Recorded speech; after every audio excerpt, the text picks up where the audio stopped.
All right, hello everybody. Today we're going to be talking about Immanuel Kant's version of deontological ethics, which is pretty unique and really important in the history of philosophy.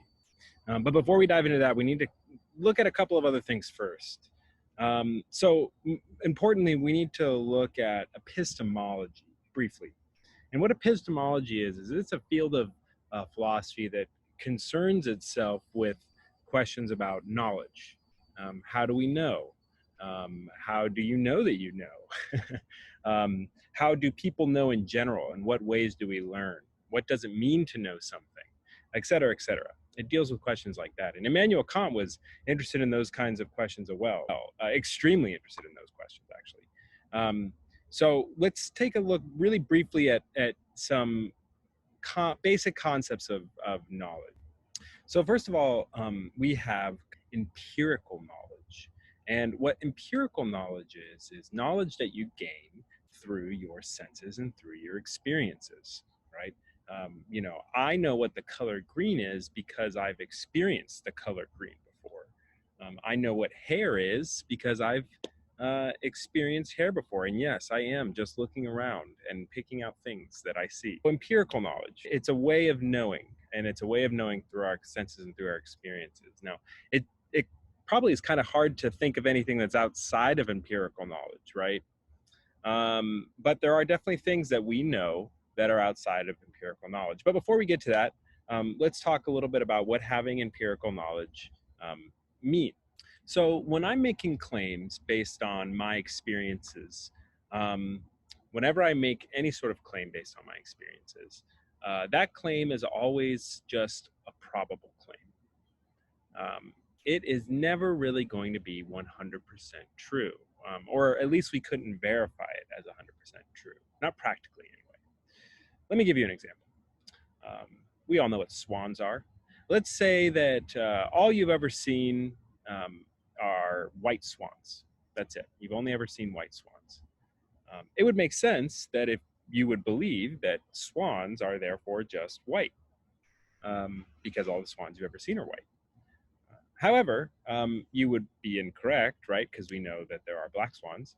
You would be able to correct that incorrection by having that new experience, right? So instead of believing that all swans are white, you could say, well, swans are white and black. But it's possible that we're wrong. It's possible that swans are not just possibly black or possibly white. It's possible that they have different colors and we just haven't experienced those yet. We can be 99.9% sure that swans are just black and white, but we can never be 100% certain because we've never experienced, we've never cataloged, we've never seen every single swan in the world or that's in existence or could be in existence. So empirical knowledge is always probable. It can never, there's always room for it being just a little wrong or needing additional information or something like that, right? The other kind of knowledge is like logical knowledge. Now, logical knowledge is not knowledge that you get via experience of the world. Logical knowledge just is. It's true before the experiences of the world become available to you. Math is a good example, right? If we think about the claim 1 + 1 = 2, I mean, yes, that can be verified with experiences, right? But that's true, that claim 1 + 1 = 2 is true outside of experiences, right? What is that one referring to? What are each of those ones referring to? One anything, right? One something, I don't know. What about that 2? What about that equals? What exactly are those referring to? No, these things are all abstract concepts. They're logical, reasonable concepts. And the thing about them is, even though they're not necessarily something that we can experience, right? I can't really experience 1 + 1 = 2. I can have one thing and see that there's two things, but I'm putting those together, right? I'm projecting that onto those things. That's actually not 1 + 1 = 2, right? So even though these logical ideas, these concepts frame our understanding of the world, they're not necessarily based on experience. If they are correct, they are 100% correct, right? 1 plus 1 equals 2 is just correct. It's 100% correct. There's no new information. There's no additional stuff that we need to know.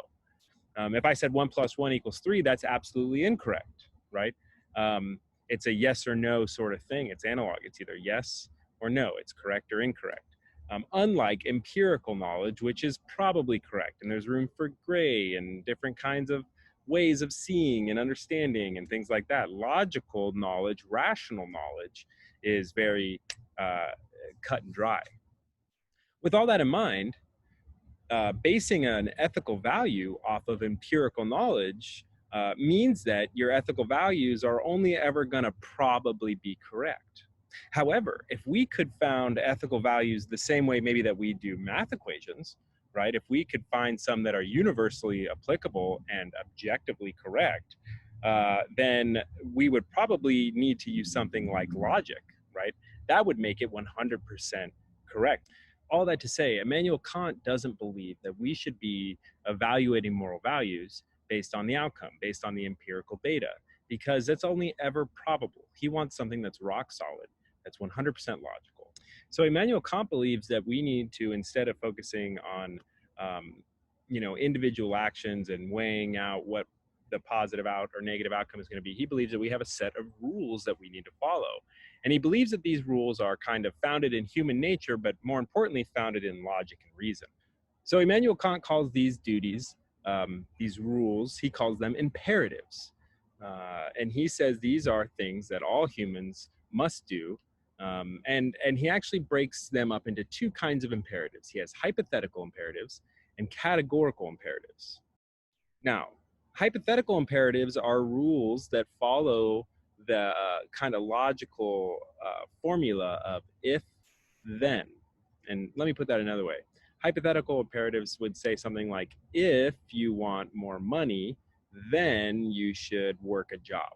These imperatives are situational. They're based on circumstance, right? You only need to get a job if you need money. If you don't need money, then don't get a job. That's what makes them hypothetical imperatives. They don't necessarily apply to all people at all times in all situations. They are just based on the logical formula if then, which makes them circumstantial.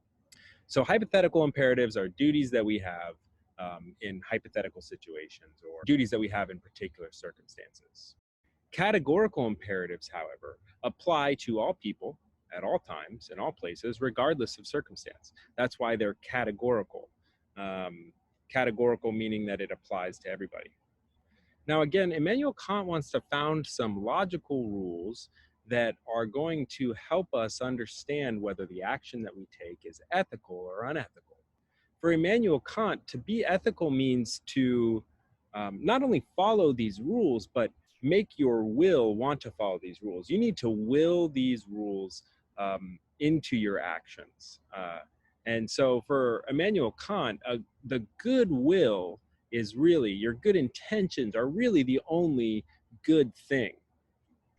If you have a bad will, you could have great characteristics. You could be amazingly handsome. You could have a lot of money. You could be intelligent. You could be a good speaker, et cetera, et cetera. But despite all these characteristics, you could still be doing bad things. You could still have bad intentions. So for Immanuel Kant to have good intentions, what you need to do is you need to follow these logical rules, these categorical imperatives. So we're really just going to talk about the first two categorical imperatives. So in the Metaphysics of Morals, Kant's first categorical imperative reads like this: act only according to that maxim by which you can at the same time will that it should become a universal law. Now, if that doesn't clarify anything for you, don't worry, that's okay. We need to break this down a little bit. Now, remember, this is a guy writing in German back in the day, back in the 1700s, right?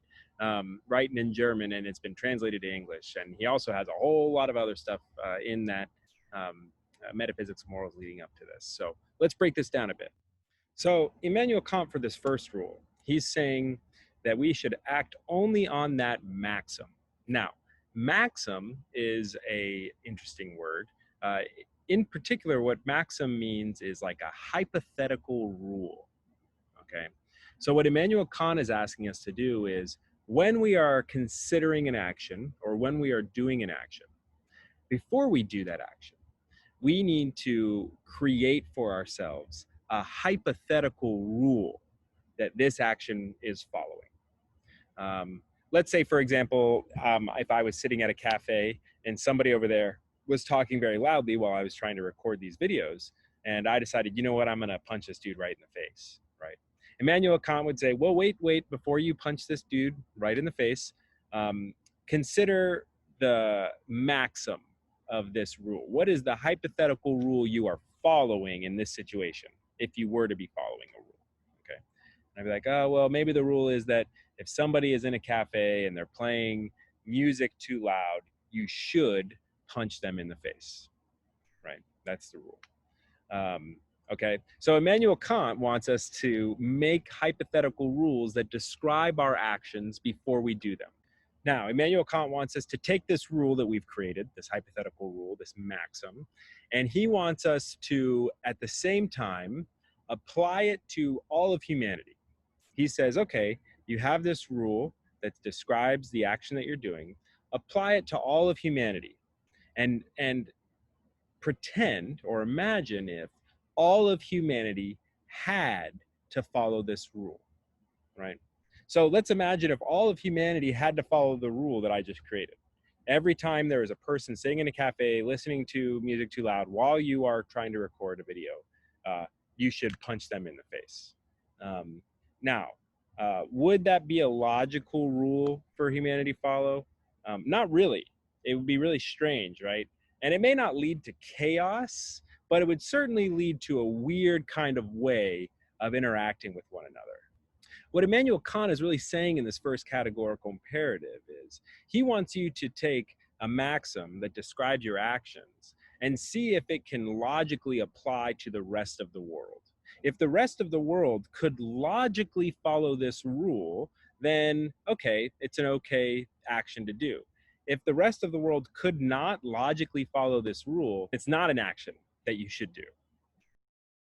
And by logically follow, what we mean is the world would still function, right? The world would still function.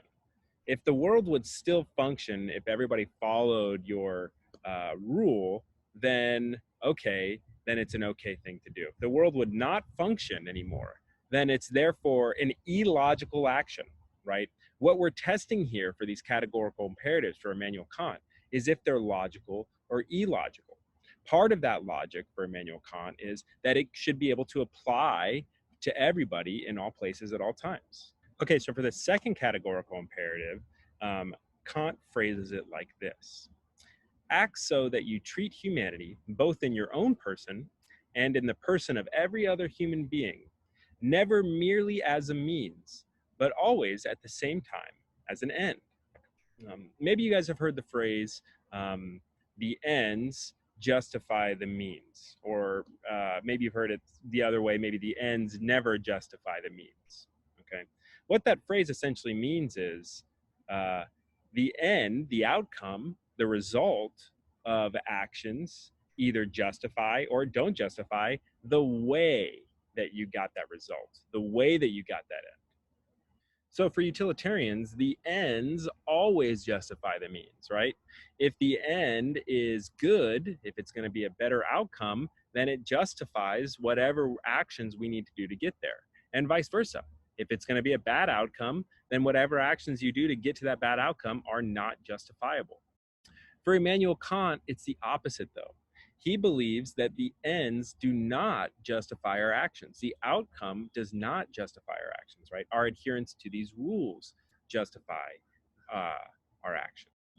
And since people are the source of logic, right? People is where logic and reason and rationality reside.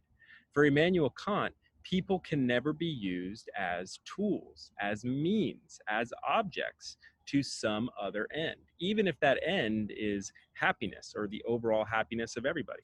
Now, in his rule, he says, don't treat people merely as a means, right? He understands that whenever you're whenever you're interacting with somebody, you are to some degree or another treating them as a means.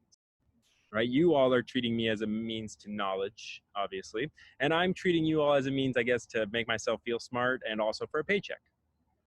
But that doesn't mean that we are only treating each other as a means, right? I could still be treating you as a person in and of yourself. I could still treat you as somebody who is important and has value outside of the end that you could provide me.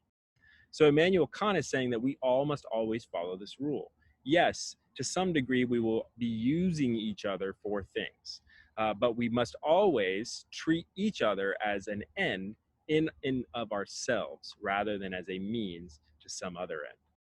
Anyway, I'm interested to hear y'all's comments about this. It's a little more convoluted than utilitarianism or some of the other ideas that we've talked about. Immanuel Kant's logic and also his reasons for deontology. So, what do you guys think? Are hypothetical imperatives and categorical imperatives, do they make sense? Is that what we should be using to evaluate our actions? And do you agree with his ideas that maybe people are intrinsically valuable and that ends don't justify the means? All right. I'll see you guys soon.